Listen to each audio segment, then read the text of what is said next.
A sponge can hold so much water, even though it is full of holes, because those holes form a network of narrow spaces where water can cling to the sponge and to itself.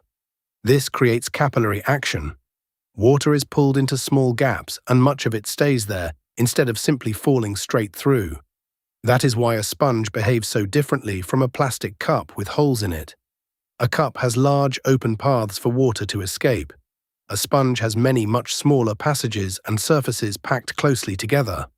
Water has far more places to make contact with the solid material. Two simple properties of water make this work. The first is adhesion, which means water can stick to another surface. When a dry sponge touches a spill, water wets the walls inside its pores, instead of ignoring them. The second is cohesion. Water molecules also attract one another, so the water touching the sponge does not move completely independently from the rest of the water. Together, adhesion and cohesion help water move through narrow spaces. This effect is called capillary action. You can picture it as water getting a much better grip inside a narrow passage than inside a wide one. In a very wide opening, gravity can pull the water downward with little resistance. In a narrow gap, contact with the walls matters much more.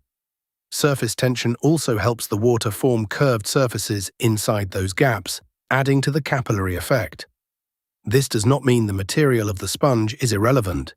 The surface has to be one that water can wet, and the size and shape of the pores matter too. In general, narrower spaces create a stronger capillary effect than wider ones.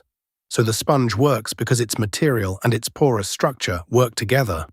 Once the sponge is wet, some water may still drip out, but a large amount remains distributed through all those small connected spaces because capillary forces and surface tension resist gravity enough to hold it there. Then you squeeze the sponge. Its pores become smaller and their available volume collapses. The water has less room, pressure rises, and water is forced out through the openings. So a sponge is not really a tiny bucket. It is more like a huge network of small wettable spaces.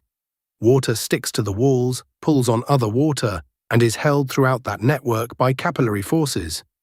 That is how something full of holes can hold far more water than its appearance suggests.